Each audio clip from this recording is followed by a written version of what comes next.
Thanks, Lori, and thanks for calling me the other keynote, because I'm really just LaToya's opening act. I think we all know that, which is appropriate. You guys are in for a treat. LaToya is really dynamic and a great speaker. And good to see everybody. Good morning. Is everyone having a good time so far? Good. Got a great day program today and tomorrow. And again, I'm Brian Young. I'm the executive director and founder of Action Network, and we build Action Network and Action Builder, the premier union-made. We're a proud union shop, mobilizing and organizing tools in North America. So I'd like to thank all of y'all for the opportunity to join you here for the Progress Summit. Of course, the theme this year is Making the Good Society, tribute to Ed Broadbent's legacy, working to further economic and democratic rights and freedoms for all Canadians. It's really a privilege to be here with this, and I think there's so much we can learn together of all of our work here and in the U.S. in building progressive power and building a future we want. So all of us here at Action Network, there's a few of us up here, you can visit us in the Red Cube, are really honored to join you in this mission and to work with the CLC as partners.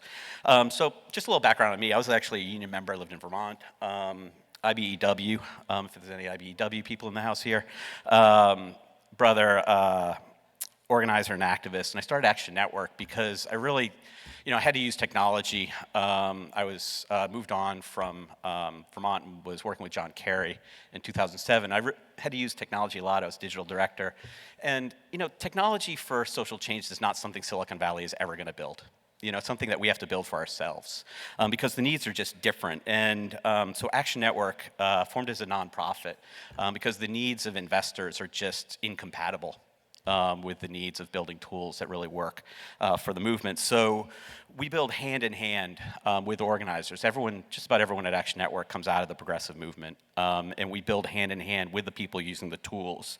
The very first thing we ever built actually was the tools to power the Black Friday strikes and protests back in 2012 against Walmart. And that was co-designed with the UFCW.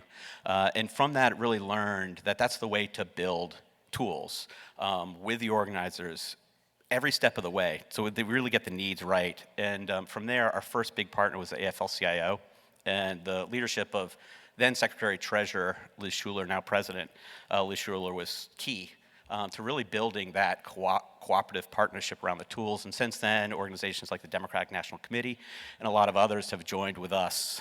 And now, as Lori said, we've partnered with the CLC to make sure that the needs of Canadian organizers and activists are central to the future of the tools.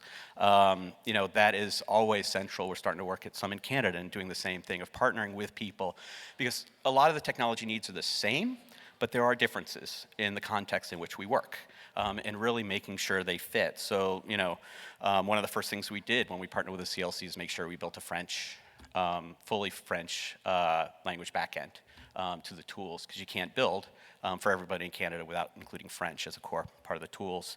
And I'm really happy to be here at Broadbent, because as I said, technology is necessary, but it's not sufficient for really building power. It's like you could have the best woodworking shop in the world, doesn't mean you're going to build a cabinet. Tools are just tools. You really need to build with the people using them so they are fit to the needs, but also the needs inform the development of the tools. It's a real partnership. And working with organizations like Broadbent is just as important about how we implement, how we build power. Because that's the point of this, is how we build power, because with power we can build that future society that we really want. So I'd like to thank, first CLC President B. Brusk for the CLC partnership, and also Broadbent Executive Director, who I just saw, but I can't see right now, Jen Hassam, for bringing us here. And I keep talking about building in partnership. We have a development committee that we formed with the AFL-CIO, the DNC, now the CLC has joined, and that actually makes decisions on the tools. It's not some advisory committee. As a organizer, one of the first things I really learned in organizing is sharing power is important, and it needs to be authentic. You can't say you're sharing power without actually putting power in other people's hands. And we do that with the way we build technology. The users decide what we build. And that really focuses us, keeps us honest to build the tools that are really needed. And LaToia's going to come up later, and we're here to talk about organizing to win the movement, not the moment. And working with unions and others, Action Network was our first tool. It's a mobilization tool. Email, blast out, get everyone moving. And we realized there's a big gap. There are other tools like that, but there was a big gap in the tools of our movement to really foster on-the-ground community building. A lot of the tools are built out of a model of technology where you are reaching people to get them to do something, mobilizing them to do something. And the same way that we build technology through trusting relationships, that's how organizing and community organizing is built, and how we collectively can build that society that we want, by putting power in local hands, by putting power in the organizers locally, by working together with that common vision. So working with organizers, we built Action Builder, and realized, Action Builder, the main technology used in organizing, actually paper still. So, how do you build technology that is better than paper? And you can only do that by working with people that are using it. So, because we don't just need to mobilize people around elections. There's a lot of elections coming up. There's some provincial elections across Canada this year and the big federal election next year. There's obviously a big election in the US this year.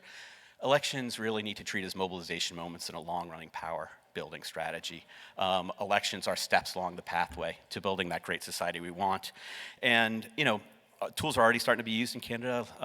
Last year, the PSAC went on the largest strike in Canadian history and used our tools. If you were at the panel yesterday, group, only a team of 5 used our tools to manage that strike, and they won. And the promise here in Canada, I think, is, yes, I actually think, absolutely. It was a huge victory, and I really think in a lot of ways, like I said, I lived in Canada, I lived in Vermont, I spent a lot of time in Canada, and I think in a lot of ways the promise of our tools is even greater here in Canada that there is in the US. The context, so the unions are strong here, comparatively speaking, and organizers in the US, they've won. These used our tools and won. Amazon Labor Union used our tools, others, and the environment there is so much harsher. There's a big challenging election next year here, but we can win, and we can do it in a way that doesn't just win next election, but wins going forward, and builds everything we want to do. So again, thank you to the CLC for the partnership, and thank you for Broadband Institute, and thank all of you for the work you do building that good society that we want. So I want to take a moment now. I'll switch right into introducing LaToia. So LaToia Jones, as I said, you're in for a treat. I've seen her speak a few times. It is great. She's been doing the work of building progressive infrastructure for a long time. And, numerous times we've been at the same event and I've seen her talk. And she's an accomplished political strategist. She's a real respected community leader in many different communities. And she's an experienced organizer. She's got over 20 years of experience. Her global work includes presidential campaigns, gubernatorial races, movement building, political actions at all levels, and especially working in community groups that involves empowering and uplifting marginalized communities. Currently, LaToia serves as Senior Vice President of Government Affairs and Political Partners for Hustle, a progressive digital communications company. In that role, she's responsible for developing and implementing strategies that enhances Hustle's influence and engagement in the labor, political, and legislative areas. In addition to that, she is a partner at Lilaco, a project management consulting firm that handles domestic international businesses, and she serves on the board of several political and nonprofit organizations. So she really has a broad range of experience. Like I said, she's been doing this work a long time, and she's really got a lot to say about how we can build for the movement and not just for the moment. So all that said, thank you for all of your time, and join me in welcoming LaToia.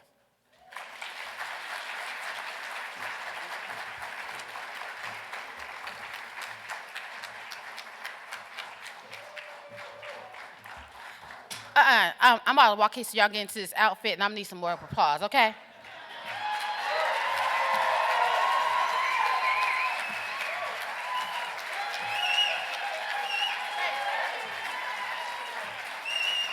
Let me tell y'all, I'm fabulous, right? I have to say it, because if I ain't gonna say it, y'all not gonna say it. And y'all gonna say, this country Southern girl, because I'm country Southern, and what country Southern means in the South is that I was born in Chicago, raised in Atlanta, went to school in Mississippi. So I'm country because Chicago's country, and I'm Southern because the South is Southern. So I speak fast with a little twang.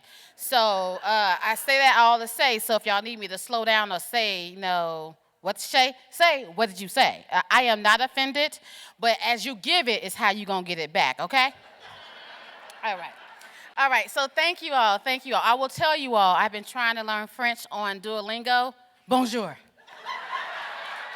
Yeah, yeah. Okay. All right, so this is going to be an interactive kind of keynote. I hate when people just talk on and on and on and on, and you have questions, and it's like, damn, is she going to stop talking? Oh, also, can somebody do a cuss counter? Because I cuss a lot, and I'm trying to work on that. So when I get to 10, somebody say, okay, you at 10. I might still get to 20, but just let me know, okay? All right, so I'm going to we're going to talk. I'm going to tell some stories, and I might offend everybody in this room, but if I'm not offending somebody, I'm not doing my job. So again, apologies in advance. All right, so I am LaToia Jones. I don't have to go back through my resume. And when he said over 20 years, like, can y'all believe it? Good black don't crack. My first campaign was actually Al Gore's campaign, which is the 2000 election, them damn hanging chads in Florida. So what's funny about that is I got involved because of a movie. And I know, right, crazy. So before that, I was actually involved in issue advocacy. And I got involved with that because of a boy. This boy, I was like, look, I keep it real. It's called Let's Be Real. If y'all ain't ready to be real, there's the door. I had this crush on this guy, and he was all about the student global AIDS movement. I was like, oh my God, I want to date him. So I was like, okay, that's how I started getting into issue advocacy. Like, he invited me to a thing. I was like, yes. I was like, so we were like bird dogging, because the issue in student global AIDS was basically in the late 1990s and early 2000s, Coca-Cola, and I was in Atlanta at this point in time, they were not giving their South African employees health insurance. Now, they were doing the same jobs they were doing in North America, but they didn't get health insurance. But during that time, AIDS was actually running rapid in South Africa. So we were like, okay, this is bullshit. Oh, shit, that's two. Okay, but how can we do? So we started protesting because of this guy.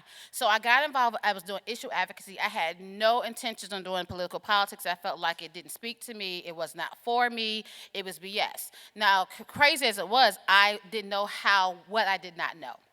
So issue advocacy and things of that nature, we're bird dogging people, we're going all around, we're talking to John Kerry before he's running for elections, things of that nature.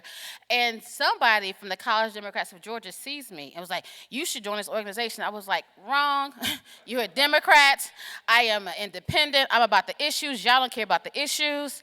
And that day they elected me to be their president. Again, I don't know how that shit happened, but it happened. So, being elected to be president, I end up being a superdelegate. Y'all have heard about the superdelegates, and so everything you heard bad about the superdelegate is because people don't know what the hell a superdelegate is. They're wrong. Catch me outside, I'll tell you what it really is. So, superdelegate, John Kerry loses. Then I get a job, I get a call from Howard Dean, and he's like, you should come to D.C. I was like, no. I work in corporate America. This was a joke, And he's like, no, you should come to D.C. Now, what's funny about that is I told y'all this movie. I had watched a movie called The Contender. Now, it's an old movie. If you've never seen it, go watch it. Basically, what's it about is a woman senator. The vice president has died. They want to appoint the first woman to be vice president, right? But then a sex tape comes out that you can't see her face, but they think it's her. So it's all about sex and politics. It was never her, but she never actually said it wasn't her, because her whole thing was like, even if it was me, that was 20, 30 years ago, I have done the work. Why the hell does it matter if I gave somebody a blowjob? Excuse me from the people now, but that's 25 years ago. And that's when I saw that movie, and I'm thinking about what Governor Dean said. I was like, yo, if this is actually what politics is, I'm here for that. Because, why does it matter what I did 20 years ago? At that point in time, I was only 21, so 20 years ago, I was like, probably a sperm. But, sorry. Again, I'm going to get to the speech in a minute. I'm sorry. But I got involved in politics, and I've been there ever since. And what's interesting about how I got into politics is that my major in college was marketing and advertising. And what I realized is that the best politicians and organizers are not political science majors. They're not people who read the Washington Post or New York Times every week. They're people who know how to talk to people, right? So in this conversation, we're going to talk. And in this conversation, I want you to start thinking about who's in the room with you. If everybody in the room with you is a political science major or somebody who cares about this, you're in a room full of fools, and you're number one, right? So in this, we need to start talking about and thinking about who's also in the room. So are y'all ready to be real? Are y'all ready to be real? All right, let's get to it. Okay, what is our collective vision? Somebody say it out. Collective vision. Okay. Yeah, but what is your collective vision? What'd you say? Okay. Human rights, okay. So this is a picture of like good little kids. It's like the Rainbow Coalition. I just like the photo, right? But this is like what you would say your collective vision is, right? You know, young people in the VAR, you got young, you got old, you got LGBTQIA, you got everything, right? But really, we all say we imagine a world where all citizens have the opportunity to participate in society. But do we? Real. Do. Thank you. I did a speech one time. They was like, yes. I was like, you lying it out. Because the reality is that we don't. We only want our side to win. Because we all feel like we know what's best. We live in a world of black and white, and that's bullshit. The world is shades of gray. Shit, that's 3. Oh, 4. Ew. Okay. It's 5. Oh, okay. I'm really trying, y'all, and I got like 20 more minutes. Please help me. But we don't live in a world of black and white. We live in a world of shades of gray. And at some point in time, we have to figure out how to work in that gray. I know this room was full of like liberals, Democrats, and conservatives, but at the end of the day, we're all one body trying to figure this out. You know, I would say as a conservative, what are you trying to conserve, right? So, but that's another conversation. I'm sorry, I don't mean to offend you, but kind of do. But okay. All right, so I have my little clicker right here. Click. There we go. Click again. All right. So, meeting people where they are. I tell stories. You will find something at the end of the story. I should have been a comedian in my other life. I probably was a comedian in my other life, so this is probably going to be a funny story. Go with me. If you don't get anything from this story, that's probably your fault, not my fault, okay? All right. So, by a round of hands or applause, when we think about innovation, how many people think about technology? Okay, you're wrong, but you're also right. So yes, I'm the VP of Hustle, and yes, I'm gonna talk about technology at some point in time, but innovation is ideas. It's not tools. It's different techniques. You know, the problem that we have gotten recently is that we think innovation, we think technology. But the reality is that if you put shit in, you get shit out. God damn. Okay, I'm just stop the counter because it ain't gonna work. So, I'm gonna give you all a little story, right? And what the story is gonna be about. The story is, picture it. 20 years ago. Howard Dean is now chair of the DNC. John Kerry has lost. Howard Dean has called me and said, I want you to come. So, let me roll back. How many of y'all have heard about the Obama coalition? Okay, all right, okay. How many of you all have heard about the Dean 50-state strategy? Less people. Okay, so the 50-state strategy was an idea that you go everywhere. You field a team everywhere. You talk to everyone. And so before Obama got to his coalition, Governor Dean had his 50-state strategy. And he called me and said, I want you to do youth in college. I was like, okay. I was working at Home Depot for the biggest Republican in that point in time in the South. His name is Bob Nardelli. He was giving billions of dollars to Republican infrastructure. And he told me, he was like, I was making $38,000 a year. And he was like, you can go play politics if you want to. I'll hold your job for a year. I was like, whatever, I'm gonna prove him wrong. Now, Howard Dean offered me $42,000. I was like, yes, let's do it. So I went to DC, mind you, not really knowing how to organize, but I knew how to talk to people. And he was like, I want you to organize young people. And I'm going to give you, and this is the truth will set you free. They gave me $100,000 to organize 40 states. Right. I was like, whew, what am I going to do? So I'm freaking out because I was like, $100,000 for these states, how am I going to do this? So I'm talking to my mother because now I'm big and bad. You know, I work in D.C., you know, I'm a political activist, you know, all that stuff. So I'm talking to my mother, and I'm telling her, like, I don't understand how I'm going to do this. No, she don't understand what I'm talking about because she was like, okay, you left, this is the job you want, whatever. So my nephew, who's 8, is sitting down, and he's watching this movie, Dodgeball. So y'all know right. So I'm talking to him, I'm freaking out, and my nephew says, Auntie, I got an idea. And I was just old enough, I was happy to say it. I was like, boy, don't you hear grown folks talking? Because somebody had always said that to me, but I was happy to say it to him. He was like, Auntie, I got an idea. I was like, okay. He's like, you should make it a competition. I was like, what? And he's like, it's a competition, like dodgeball. 8-year-old tells me I should make voting engagement a competition, like dodgeball. And I was like, oh, shit.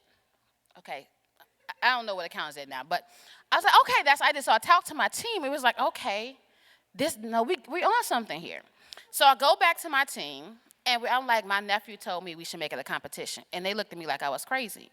But then we started thinking about it, and we realized everything in college is competition. Everything a youth organizes is a competition. So how do we make this work? So what we did for 3 months is we listened. Like I asked university presidents, organizers just to listen. Like, and when I say listen, I mean I didn't go and tell them what I wanted them to do. I asked them what they needed to do, how they needed to be involved, who was their outreach, what was going on. So from that 3 months of listening, I might have spent $10,000 in this 3 months. But I listened. And I realized that dodgeball doesn't work for everybody. In the South, it's football. You got flag football, you got softball. But what we end up doing was like, okay, let's figure this out. So I'm going to tell you how we figured it out. So this is an amazing slide right here, right? It's called Integrated Year-Round Organizing. And this is from the New York Campaign Board. If you all want this, I'll send it to you. So what we ended up doing was like, we said, okay, I got to find my space in here. There we go. So what we ended up doing was like, let's figure out how to get these young people involved. But the biggest issue for me was not organizing to win the day. It was organizing to win the movement. And oftentimes, everybody in this room organized to win that ballot initiative or that day. They don't think about what happens the day after. So what we ended up doing is we sent out a campaign, and we didn't use this, but this is actually a much better slide. It's a newer slide. I'll send it to you all. Can you all see the slide? Oh, okay, I'm going to look down here. It says, hold electeds accountable, defend voting rights, engage, voter registration. What we ended up telling them, we sent them a toolkit. And there's only 3 things in this toolkit. You had to figure out what your competition was going to be. You had to figure out what your issue was. Now, there was one thing that one framework we told them they had to stick in, culture of corruption. Culture of corruption was the tagline that Howard Dean had said he wanted to use during 2005, 2006, 2007. So we said, no, figure out your competition, tagline is this, and you have to organize the whole school year. Right? That was it. In fact, we gave them more points if they did organizing the day after the election.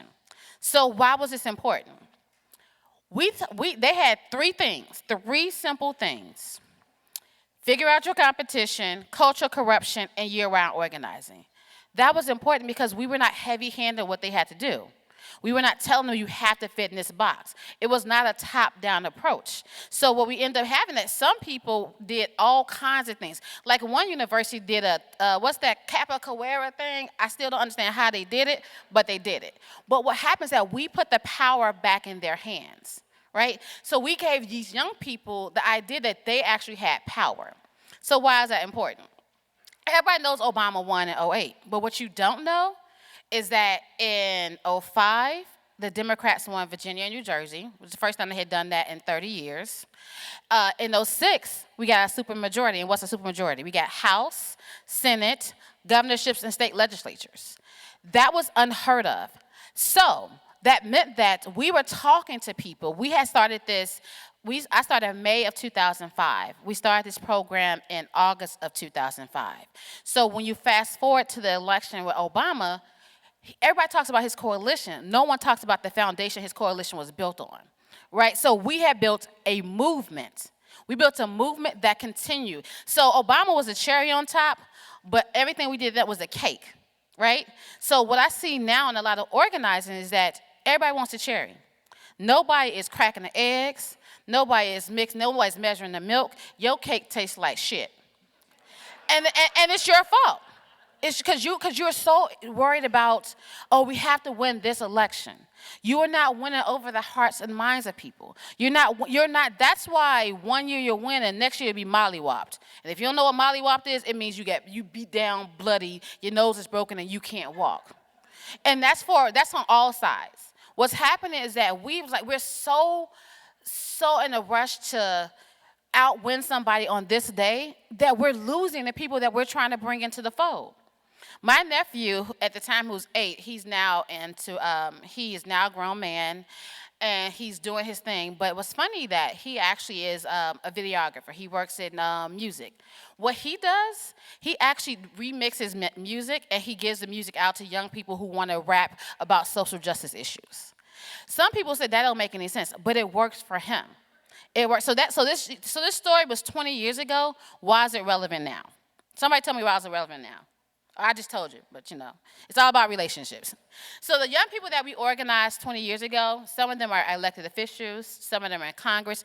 But what's happened is that they took those lessons that they learned 20 years ago, and they keep organizing that way. So it's just not about young people. What's happening is that the average person you're talking to once.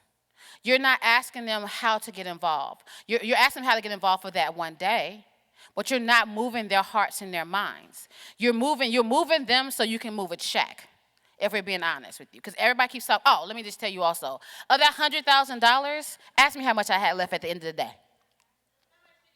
Thank you. Okay, somebody guess how much I had left. No, I had $27,000 left. Right, and we increased voter turnout by like 35%. That's because, yes. Yeah, right. Yes. That's because it wasn't about money. It was about talking to people. It's about authentic relationships. Now, I ain't saying money doesn't help. Money does help. But if your money is not backed by authentic need to connect with people, you're just throwing money in the wind. And what happens is that also often we try to figure out, like, I need this money before I can do this. And if you have a real program and you're really connected to people, the money is a cherry on top. So we talked about. I'm before my slides, so no, we're just gonna go through the slides too. Authentic connection for actions at the moment it matters most. And so when I think about that, I think about what happened after that, right? So we all love Obama, we all loved him, but the next election. Well, I will say this. People close inside the DNC decided the 50-state strategy didn't work, or didn't work for them any longer. So they actually stopped using it into the youth photo engagement that I had built, and they put everything under Students for Obama. Why does that not work? Because when Obama's gone, Students for Obama's gone. So the next year, we lost the House. Whose fault was that? It wasn't my fault. It was the fault of the people who felt like they had to come and change what was working. They felt like what was working did not work because they had to update. They felt like Obama was the prize. Obama was never the prize. The voters, the people was the prize. And when we forget that the people and the issues are the prize, we end up losing the supermajority. We end up losing young people. Now, if you go back, a lot of young people that I had activated, when I first got involved, they're still involved. A lot of the young people that I saw through Students from Obama, some of them are involved, some of them are not involved. That's because they were connected to a celebrity, not the issues. How many of you all, and this is for you to sit with, how many of you all are building celebrity movements and not heart movements? And that's a real conversation you have to sit with yourself. If you're building a movement that's based upon one person or one issue, when that person and that issue is over, you have lost. When you don't have the people, and that's why you can see a swing of people decide, you know what, I was Democrat this day or liberal this day, and now I'm conservative this day. That's because you are at fault, not them. I've seen so many times where somebody loses an election and it's the native's fault. It's the black woman's fault. It's the man's fault, as opposed to it being the organizer's fault. At some point in time, you have to take responsibility that you did the shit wrong, that you didn't care about anything but winning, and you never cared about organizing. And that's a real conversation.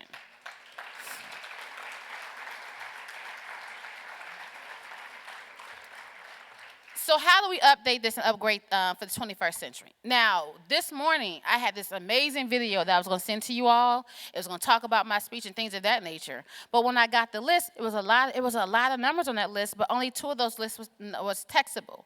So out of like 400-something numbers, I can only actually text 2 numbers, right? So I was like, damn.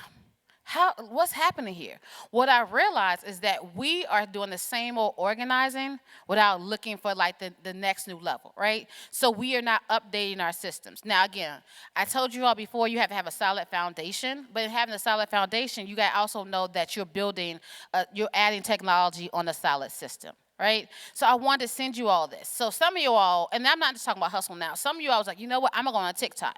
How many seen Joe Biden get on TikTok at the Super Bowl?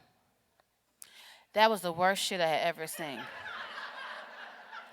Like, I mean, it's like, right. Oh, God, I'm at 10. Okay, thank you. You know what, sis? I love you. Thank you. Thank you for holding me accountable.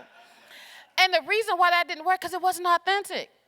Now, I'm on TikTok, but I'm on TikTok just to see what they're talking about. Now, if I get on TikTok, and I'm on TikTok, I still don't understand Discord, but I'm on all the things. But I'm on all the things to learn the things before I jump on the thing. Some of you are like, you know what? I'm going to put this campaign, this walk list, and I'm gonna do a TikTok video, and I'm gonna do it like this. That dance is old. Don't never do that dance again.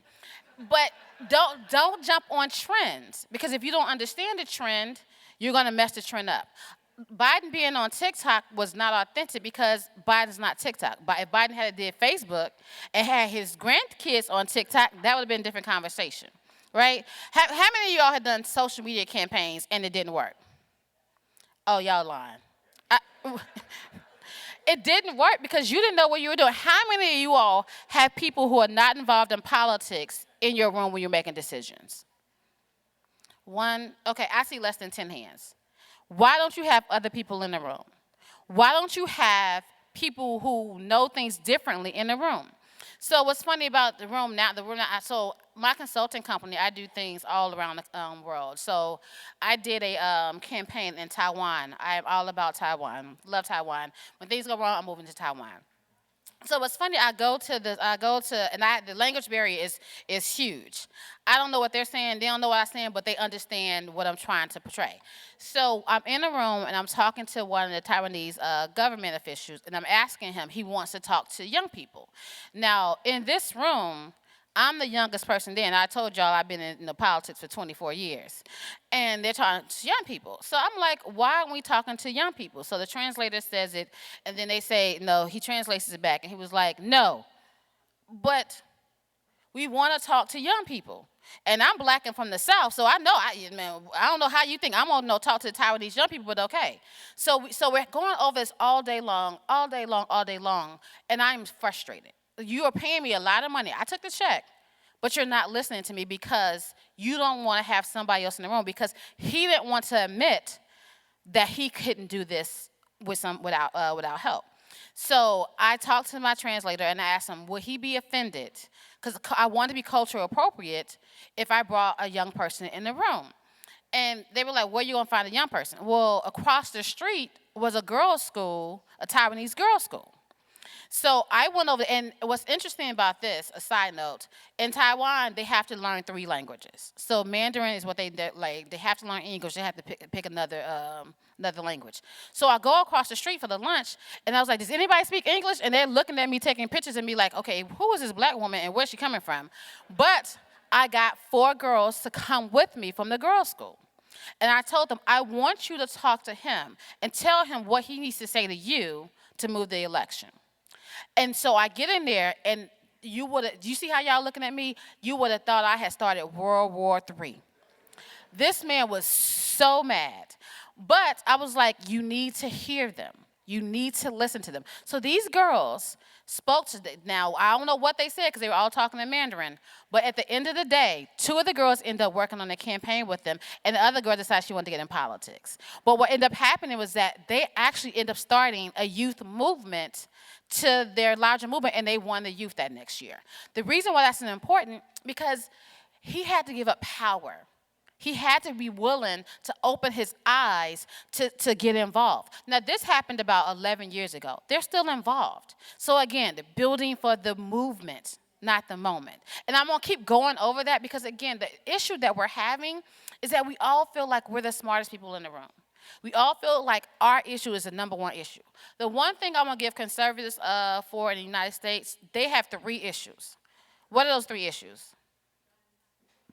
Guns, abortion, and gay rights. Not gay rights, and gay marriage, right? That has been their 3 issues for as long as I have been born. They ride on those 3 issues. Liberals, Democrats, we got 1,911 issues. And all of our issues are more important than the other issues. And that does not work for us. That does not work because the reality is that we're so disjointed that we end up infighting, so we end up losing. So when I say have other people in the room, if you are doing so this is about the whole Taiwanese, but I'm past that already. So, okay, so this is where we are. So if you have an issue, and your issue is important, but their issue is important, why are you all in the same room? Why are you all in the same room talking to each other like, okay, you know what? To move this issue about water, we have to move this issue about housing. To move this issue about housing, we have to move this issue about gun rights. To move this issue, that's how we win. So if again, I said earlier, if you're only in a room with yourself, you're in a room full of fools. What we have to start doing is that I'm not telling you to have a coalition of every issue. What I'm asking you to do is have conversation with the person who's trying to win the same person that you're winning. It works. What's happening now in the States is that they were trying to figure out, why Biden's numbers are low. Because Biden was concerned about winning the election. We stopped talking about the next day. One thing I do for every campaign now, every campaign that I work on, I tell them, for me, election day doesn't end on election day. The actual election day is just a day in the book. The next day is what's important. If you don't have a plan to talk to them the week after the election, a month after the election, 6 weeks after the election, you don't have a real plan. So part of what I want you all to start thinking about is, yes, we can use all these technologies. You can use Hustle. You can use Snapchat. You can use TikTok. You can use all that. But after Election Day, if you're not talking about what happened the next day, you're not going back to Twitter and going back and saying, you know what, this is what happened. You did this. You're not telling them when the city council members are. You ain't doing nothing.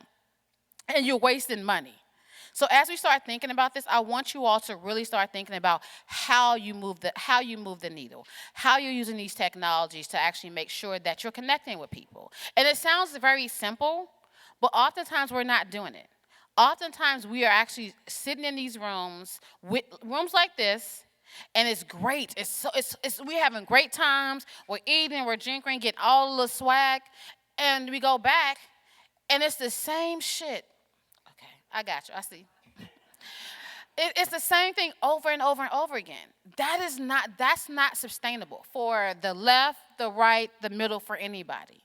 What we need to realize is that if we start coming together and start organizing, our community comes together.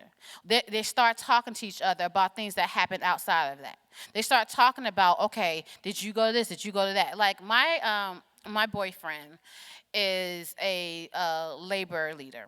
Right? And him and I argue all the time. Yes, clap for labor leaders. Yes, he's in ASME. We argue all the time because he's like, baby girl, that don't work with the young people. He's from Philadelphia, so he said young bulls. I don't understand what that means. And so I talk to him, and I tell him all the time, I'm like, okay, you talk to people how you want to hear them. Like you talk to your labor leaders, the young guys in Philly, a certain way. I talk to people a different way. Just we have two different ways to communicate with them, don't mean that we're not communicating with them. So we did a little experiment. So he's running for some office. I'm a bad girlfriend because I don't remember the office. But he's running from some labor office. So I gave him this blueprint. I'm like, oh, you're going to win. I mean, you have me. Like, people pay for my time. You get it for free. And he was like, no. And like, bro, you have me. I have worked on presidential elections. I mean, I have run for office. Like, you have me. And what he said was, I listened to your speeches, but you said I have to have authentic communications. You don't know how to talk to these people? I was like, ooh, I want to fight you. But he was right. He knew how to talk to the people that he needed to talk to. So while I was telling him what I wanted him to do, he's telling me, you're not listening to me. I listen, and I mean, I gave him a pass because he did like take some of my notes off my computer. I still know how he has my password, different conversation. But the fact that he was listening, he was paying attention. He was like, you go speak all around the world telling people to listen. You're not listening to me. You're not listening to I'm telling you, I know how to talk to people. I know how to talk to people who need to win this vote. And I realized that as I'm talking to you all, sometimes I forget it. It's like a muscle. If you don't use it, you will lose it, right? So as I'm talking to you all, sometimes I forget that I have to be, authentic and talk to people in the way that they need to be spoken to, right? So while I'm telling you all this, you feel like I've heard this before, but you have to hear it again and again and again and again. Because again, if we don't start building for the movement, all these moments they won't amount to anything. Think about all these young people who are upset about what's happening in Israel and Gaza. No matter where you stand on it, think about it. How are we organizing them? How are we getting them involved? How are we telling them that this issue is not just this issue? It's so many other issues. There's issues happening in Sudan. A lot of people don't know what's happening in Sudan right now at all. But you know who? There we go. Clap up for Sudan. But the young people know. I was talking to some young people who were just as upset about Gaza as the Sudan. But the organizing is not happening about the Sudan. But the young people are organizing themselves. But we don't know it because if it's not at the top of our mind, it's irrelevant. All these issues are coming together. And I'm going to stop saying young people because it's not just a young people issue, right? The reality is that if it's an apathy issue. If you're not talking to somebody who's 60, it's the same thing if you're not talking to somebody who's 17. So while I'm saying young people, here in your mind, hear just voter, hear constituent. Because at the end of the day, we're concerned about the youth vote, but you also need to be concerned about the older vote. Like my grandfather is 90 years old. He has been voting since he had the right to vote, and he told me this year he might not vote. A 90-year-old black man who has actually he's 91, and he's in the South. He's like, baby girl, I'm tired, and it doesn't matter. And so the reality is that as we think about these people, they're tired, and it's our fault. Because again, we are organizing for ourselves and not for them. So as we think about this, I'm going to open up to questions as well, because I have a lot of more slides, but I feel like, the next slides make y'all sad, but no, I'm going to go, so we're going to go down this. So this is where we are, right? But as we think about how we get into this, how do we talk to people? How do we show up? How do we show up for our authentic selves for issues that's about that one issue? One thing I think that's important is that when I was doing youth organizing some 20 years ago, Social Security was a big issue, right? And Social Security was like you're paying into Social Security, but it might not be there for you. It's funny, like 20 years later, it's still the same issue, but we just stopped talking about it because it was no longer sexy. These issues, they don't go away. They still stay. What happens is that the media decides what's going to be issue. And let me tell you one thing. If y'all are organizing by polls, get out. Because polls are bullshit. Because what happens is that you take a snapshot of a person. I have been in politics 20 years, and I have never been called for a poll. I vote in every election. When you look at polls, ideally, and this is not to offend anybody, this part I'm really not trying to offend anybody seriously, but oftentimes polls are for white people, white women, and white men. They don't reach out to indigenous, they don't reach out to young people, so you're doing a snapshot of somebody who's probably already made up their mind. So you know what your poll is? Walking down to the corner and talking to somebody. You know what your poll is? Figuring out the person who's on the corner what their issue is. So you're paying now the pollsters, I'm sorry, you get a lot of money.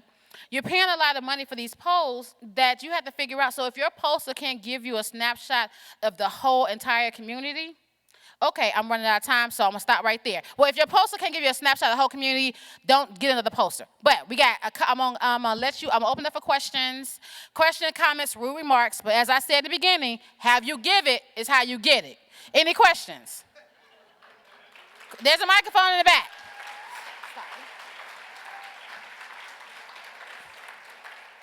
There's a microphone. Mic check, 1 2 1 2. Okay, there's questions, comments. Okay, question right there.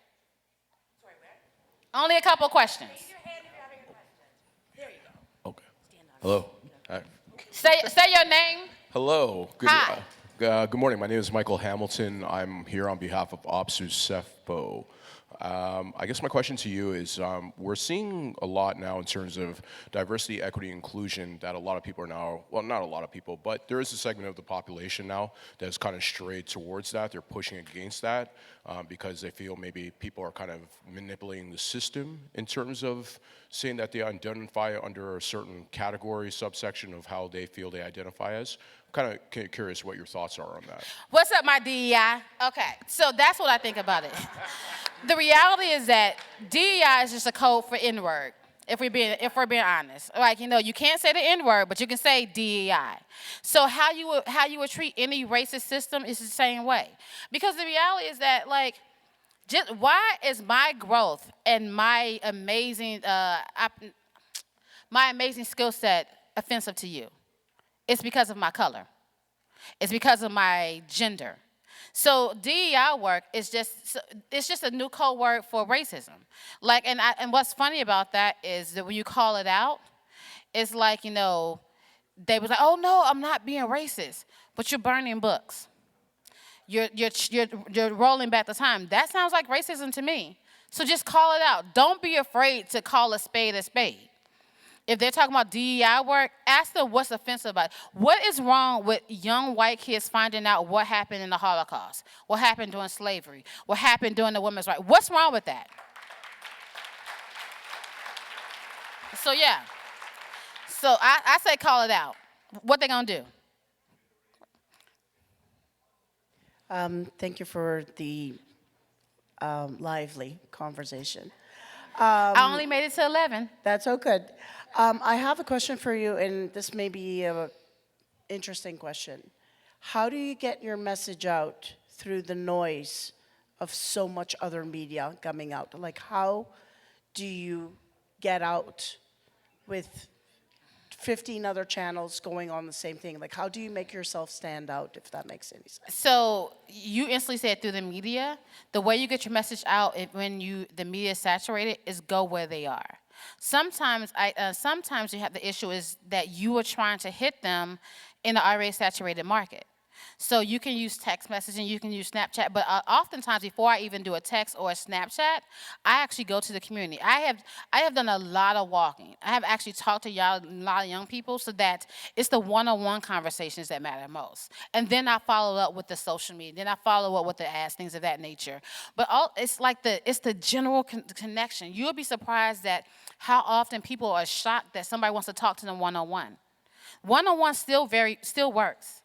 I mean, it takes a lot of time, but you also have to organize, and I'm out of time. So I know we have one question. Can I get one question more? Okay, catch me outside. But one-on-one conversations still matter. They still work, and then you add everything on top of that. I'm sorry, that's my time. Find me, all my LaToia Jones and everything. Actually it's LaToia, LATOIA. Thank y'all, God bless, good night.